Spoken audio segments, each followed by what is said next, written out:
Depression in life is unavoidable, guys. I want to share with you today some of the things that I've done in my life to get over depression and to get my motivation back, especially when I'm not feeling motivated, so that I can perform. And I'm going to show you how I've used Stoic principles and some Stoic mindset in order to do this. You can do the same thing here. So this is what I have struggled with many, many times in my life. And like I said, I've developed some ways to overcome this, and I've worked with a lot of my coaching clients to help them, because one of the biggest things that stops guys from succeeding in life, especially financially, is the depression and lack of motivation. If you had unlimited energy, if you're always motivated, obviously you could do all these things. You know what to do, what you should be doing, but you can't get yourself to do those things. So that's what we're going to break down in this video. And if you pay attention to these things and you start implementing them in your life, you're going to find that you're going to be a lot more successful. So the first thing that you need to understand in life is that when you are on a high, the next thing that is coming is a low. And when you're on a low, the next thing that's coming is a high. Now, the reason why I think this is really important is because if things are going good for you right now, you need to keep in perspective that someday you're going to wake up and be depressed and not have motivation. It's not possible for you just to keep on going on an upward trajectory. Everything in life is cyclic. We live on these cycles. All our hormones work on a cycle. Our sleep works on a cycle. So many things in our life works in a cycle, and so does our moods. And you have to understand that, yes, there are things that can make you happier or can make you more depressed, but in reality, you're still going to go through these cycles. You're still going to have highs and you're going to have lows. And what I want you to do is, when you're on a high, I want you to prepare for winter. I talked about this in another video. I said winter is coming. The reason why I say this is not to be pessimistic. You should be optimistic, but you should be cautiously optimistic. You should be a realist. You should be saying, all right, if things are going really, really good right now, let me prepare for when things are going to go bad and set up a plan for that. That's why it's a lot of times, if you're doing YouTube or something like that, it's good to have a buffer. You should have videos in advance so that, hey, if you hit a point where you can't make videos or you need a break from things, you can do that, because things are going to get harder. The same thing that you need to keep in mind, though, is that when you're in a low, when you're feeling depressed, that high is coming. It will.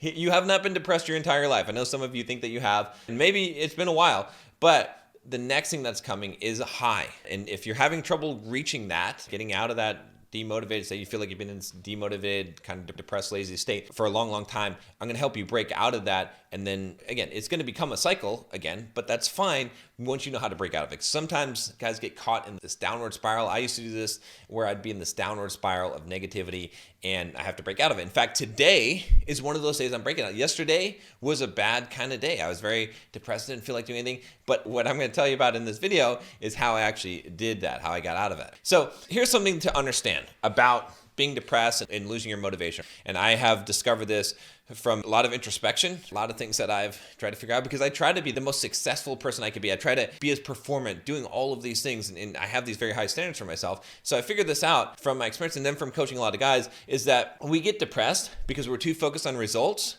And so what happens is that a loss or backsliding triggers a depression. So what does this mean?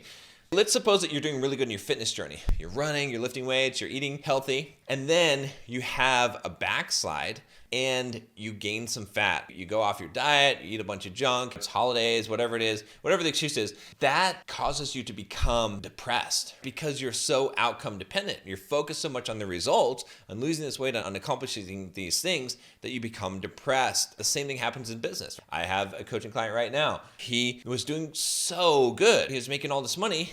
The market turned against him, not his fault. He's still producing, he's still doing what he's supposed to do, but he's become really, really depressed. Why? Because there's this loss, because he was so focused on results. And so you get accustomed to winning. You get accustomed to making this money. And then what happens is that when you make less, even though you're making a ton of money, you get depressed. Same thing in fitness. You're doing really good. You're having all these great results, and all of a sudden you fall back a little, and all of a sudden it's the end of the world. I've done this so many times in my life.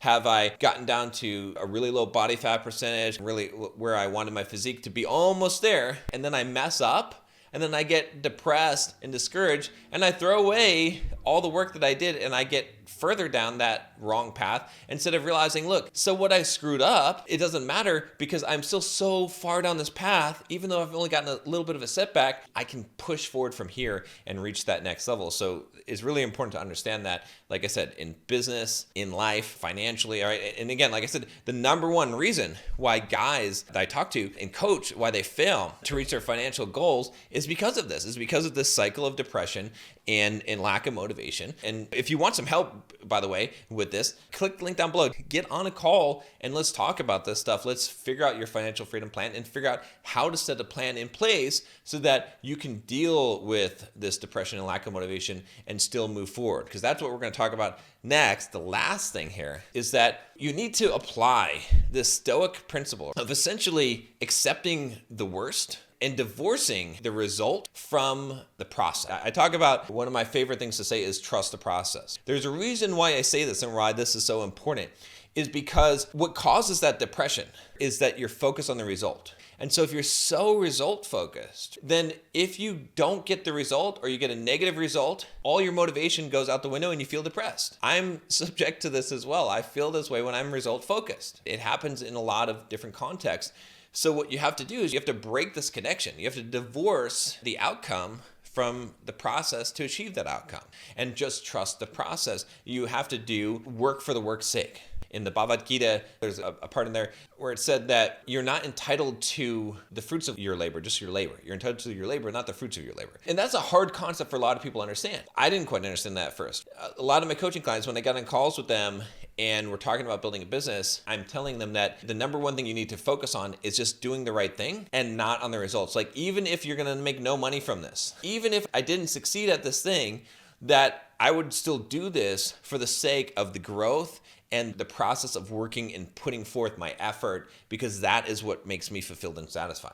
And I know this is a very foreign concept for you guys, but if you can get this concept, or at least for a lot of you guys, it's really going to change your life. If you're having trouble understanding this concept, what it really comes down to is that the things that are ultimately going to bring you fulfillment in life is not going to be making money. It's not going to be hitting a high score. What it's going to be is putting in the work and the rewards of knowing you did the best you could, of growing yourself. So the whole thing that you got to be doing here on this planet, it's not about making money. It's about how can I grow as a human being? And now I set goals in my life in order to push me in the direction that I want to grow in. There's no reason to run a 50-mile race, except that you want to become tougher and stronger. It's not going to make you more healthy. My point is that you set these goals in order of who you're going to become. Trust the process, divorce the results from the process. Instead, I want you to focus on the process, and that's got to be good enough for you. You got to say, if I do a good job, because that's what I can control. Again, this comes from the Stoic parable of the archer. The archer, what he does is he draws back his bow and he aims carefully,